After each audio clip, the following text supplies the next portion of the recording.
All right, today we are going to tackle a concept that honestly feels a little bit like magic, but it's actually one of the most powerful and, I think, elegant ways of thinking in all of computer science. We're talking about recursion. So let's dive right in. So here's our game plan. First, we're going to start with the simple core idea, this concept of shrinking problems. Then we'll get into the 2 golden rules that make the whole thing work. After that, we'll peek behind the curtain at the so-called magical call stack that actually powers it all. And of course, we'll see it in action with a couple of classic examples before we wrap up with why this whole thing is such a fundamental tool you'll want to have. So what is the big idea here? At its heart, recursion is all about solving a big, complicated problem by just breaking it down into smaller, identical versions of itself. I mean, think about it. How do you solve a problem that just seems impossible? It's so big, so overwhelming, you don't even know where to start. Well, the recursive way of thinking is just beautiful in its simplicity. You shrink it. You just keep making the problem smaller and smaller and smaller until you hit a point where it's so tiny that solving it is, well, it's obvious. It's kind of like crossing a huge river. You don't try to jump it all in one go, right? No, you look for the stepping stones.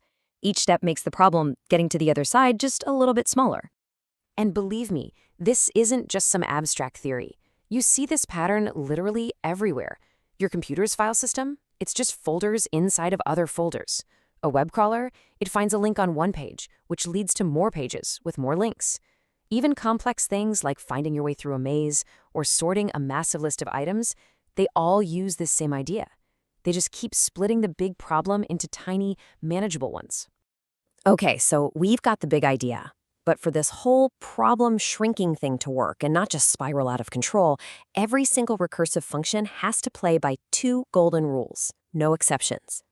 And it really comes down to these 2 simple parts. On one hand, you've got the base case. You can think of that as the big red stop sign. On the other hand, you've got the recursive step, and that's the engine. It's the part that keeps shrinking the problem, always driving it closer and closer to that stop sign. First up, the base case. This is, without a doubt, the most important part. It's the simplest possible version of the problem, the point where you can just give a direct answer without needing to call the function again. If you forget this, you get an infinite loop and everything crashes. So you absolutely need that stop point. And the other half of this puzzle is the recursive step. Its only job is to take the problem it was given, make it just a little bit smaller or a little bit simpler, and then call itself again with that new, smaller problem. And here's the key. Every single step has to make progress. It must get you closer to hitting that base case. Okay, so this next part is usually where people's brains start to hurt a little bit, but stick with me, we're going to make it super clear. How in the world does a program keep track of where it is when a function just keeps calling itself over and over? The answer is something called the call stack. You can think of the call stack like a stack of plates. It's that simple. Every single time the function calls itself, the program basically says, okay, hold on, pauses what it's doing, and puts a new plate on top of the stack. And on that plate, it writes a little note that says, I'll finish this job later. Then it goes to work on the new, smaller problem. Let's walk through this with factorial of 4. First, factorial of 4 looks at the problem and says, I can't solve this myself. I need factorial of 3 to help. So it calls factorial of 3 and just waits. Factorial of 3 does the same thing, calling factorial of 2. You can just picture another plate being added to the stack with each call. This keeps going until we finally hit our base case, factorial of 1. It doesn't need to call anything else. It knows the answer. It's just 1. And now for the really cool part, the unwinding.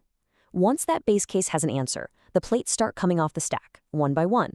Factorial 2, which has been waiting patiently, gets the answer 1 back from factorial 1.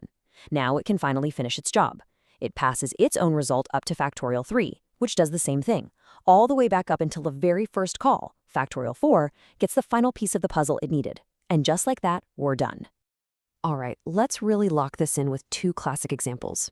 We're going to look at factorial, which is pretty much a perfect use case for recursion, and then we'll look at Fibonacci, which is also elegant, but it serves as a really important cautionary tale. So, like we just saw, factorial is kind of the poster child for recursion.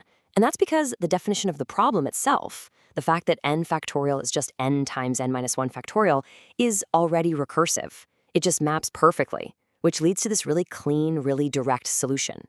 And when you look at its performance, you see that both the time it takes and the memory it uses grow linearly.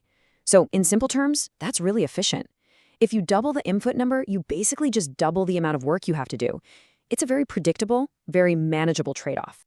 Okay, now for our second example, the Fibonacci sequence, right? Where every number is just the sum of the two that came before it. Now, writing this recursively is super simple. It looks beautiful, but it's hiding a massive performance trap.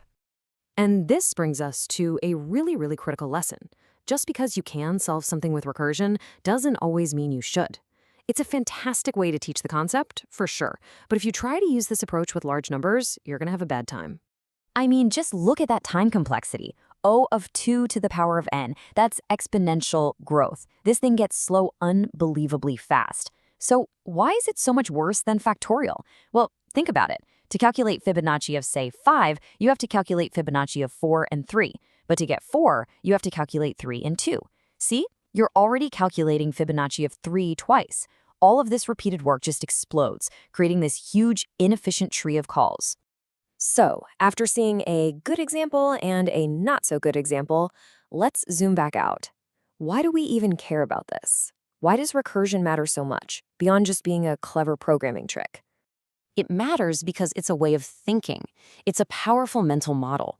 For any problem that has this naturally repeating, self-similar structure, things like navigating data trees, crawling websites, or using divide and conquer strategies to sort huge data sets, recursion isn't just an option. A lot of the time, it's the absolute clearest, most intuitive, and most elegant way to solve it. And that really brings us to the final thought I want to leave you with. Recursion isn't just for code. It's a way of looking at the world. So here's my question for you. What's one big, overwhelming problem in your life that feels impossible right now? And how could you apply this way of thinking to just shrink it down one small step at a time until it becomes easy to solve? Thanks so much for watching.